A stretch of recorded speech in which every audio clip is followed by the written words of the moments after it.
PM Modi के कब्जे में हसीना। हसीना को पीएम मोदी छोड़ेंगे नहीं।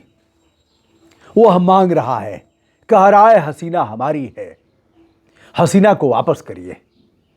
पीएम मोदी हसीना को वापस करने के मूड में नहीं है।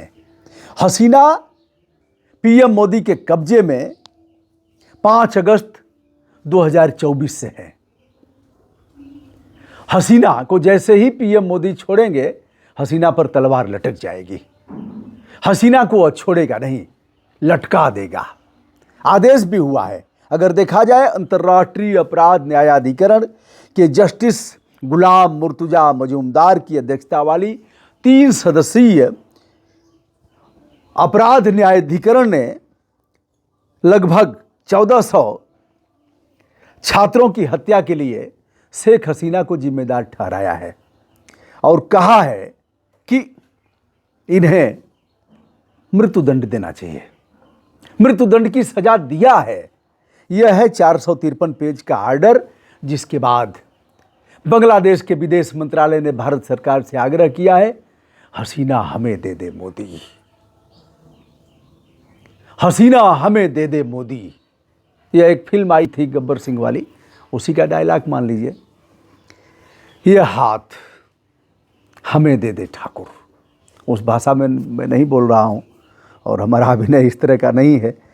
तो यह कब हुआ था? छात्र विद्रोह और हसीना के पिता, जो स्वयं बांग्लादेश के प्रधानमंत्री थे, अगर देखा जाए तो 15 अगस्त 1975 को एक सैन्य यूनिट ने हमला कर बर्बरता के साथ उनकी हत्या कर दिया था। और ये हत्या में 8 सदस्यीय परिवार की भी हत्या हुई थी, जिसमें दोनों बेटे थे मुजीबुर रहमान के, और बड़ी बेटी बच गई थी शेख हसीना। बाद में समय ने पलटा खाया और 4 बार बांग्लादेश की प्रधानमंत्री रही शेख हसीना। जुलाई अगस्त 2024 में छात्र विद्रोह हुआ था, हिंसा हुई थी, निहत्थे छात्रों पर हेलीकॉप्टर और ड्रोन से गोली चलवाई गई थी। इसमें लगभग 1400 छात्रों की मृत्यु होना बताया गया था। बहुत से छात्र घायल हुए थे। शेख हसीना वर्तमान में भगोड़ा घोषित हुई हैं। किसी प्रकार अपनी जान बचा करके अपने ही नहीं, जो गृह मंत्री थे असदुज्जमा खान कमाल के साथ वह भारत आ गई।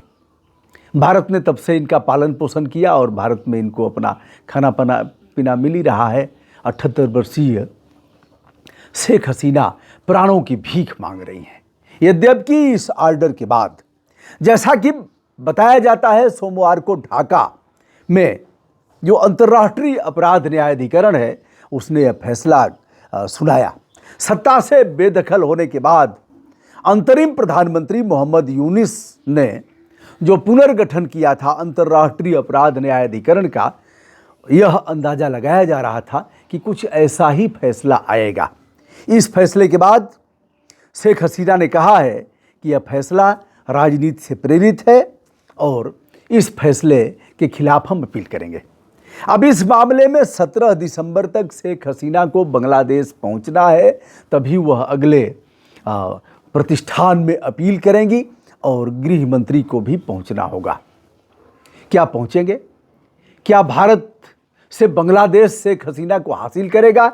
यदि शेख हसीना को भारत नहीं सौंप रहा है तो बांग्लादेश क्या इसे अंतर्राष्ट्रीय मुद्दा बनाएगा और कहेगा हसीना को भारत नहीं दे रहा है, हसीना हमारी है, हसीना ने जो अपराध किया है, मानवाधिकारों का घोर उल्लंघन किया है, हसीना को हम फांसी देंगे। लेकिन हसीना भारत को सौंप नहीं रहा है। भारत क्या कहेगा? भारत के लोग क्या कहेंगे? सत्ता तो जो मोदी जी कहेंगे वही सत्ता कहेगी, लेकिन इस मामले में विपक्ष क्या कहेगा, इसे देखना है। देखा जाए तो 18 सितंबर 1947 को तब पूर्वी पाकिस्तान और अब वर्तमान का बांग्लादेश है, वही जन्म हुआ था। उनके पिता थे शेख मुजीबुर रहमान, जो बंगभंग यानी बांग्लादेश की स्वतंत्रता का जिन्होंने आंदोलन किया था, स्वतंत्रता संग्राम के नायक, महानायक कहे जाते हैं। बाद में यह मुजीबुर रहमान वहाँ के प्रधानमंत्री बनते हैं। फिर अब 15 अगस्त 1975 को एक सैन्य बल यूनिट ने उनके ऊपर हमला किया। हमला करने के बाद बर्बरता के साथ 8 सदस्यों को मार डाला गया। यह सब बांग्लादेश पाकिस्तान के लिए कोई नई चीज़ नहीं है। प्रधानमंत्री को अन्य देशों में तो फांसी हुई है, राष्ट्रपति प्रधानमंत्री को, भारत में नहीं हुई है। अब आप कहेंगे साहब आप क्या कह रहे हैं, आप घुमा फिरा करके वही ले आएंगे।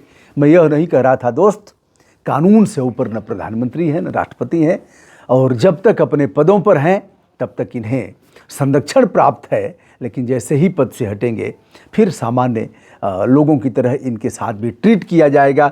जैसे संविधान का अनुच्छेद संभवतः 105 और 192 विधानसभा और लोकसभा में यह इन्हें जो माननीय है इन्हें संरक्षण प्रदान करता है। यानी जैसे ही विधानसभा और लोकसभा राज्यसभा के भीतर हैं तो इन्हें संरक्षण प्रदान होगा। पुलिस नहीं जाएगी, खींच करके ले आने की औकात नहीं है।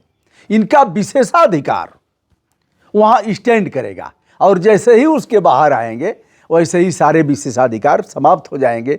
लोकसभा स्पीकर ने कई बार कहा है न्यायपालिका अपनी औकात में रहे। विधानसभा अध्यक्ष ने भी कहा है न्यायपालिका अपना ध्यान रखे, उसका अधिकार क्षेत्र कहाँ है, यहां से ले जाएगा। प्रमुख सचिव को नहीं दिया, विधानसभा अध्यक्ष ने कहा यह हमारा प्रमुख सचिव है, जबकि न्यायिक सेवा के अधिकारी को जब चाहे न्यायालय करे, यहां से वहां जिसको चाहे वहां जहां करे। लेकिन इन्होंने कहा कि यह हमारा है, हम नहीं देंगे। चलिए कैसे ले जाएंगे आप। तमाम लड़ाइयाँ ऐसी होती रहती हैं।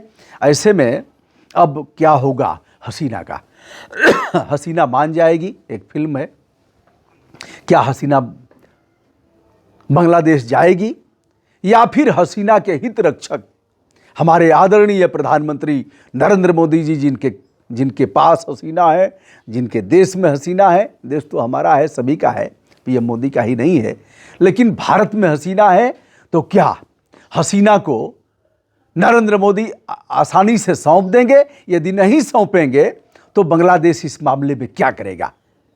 भारत का कुछ बिगाड़ पाएगा क्या? अंतर्राष्ट्रीय क्षितिज पर यह मामला जाएगा, हसीना को वापस करेंगे, और वापस करते ही हसीना कुछ दिन में ही लटका दी जाएंगी।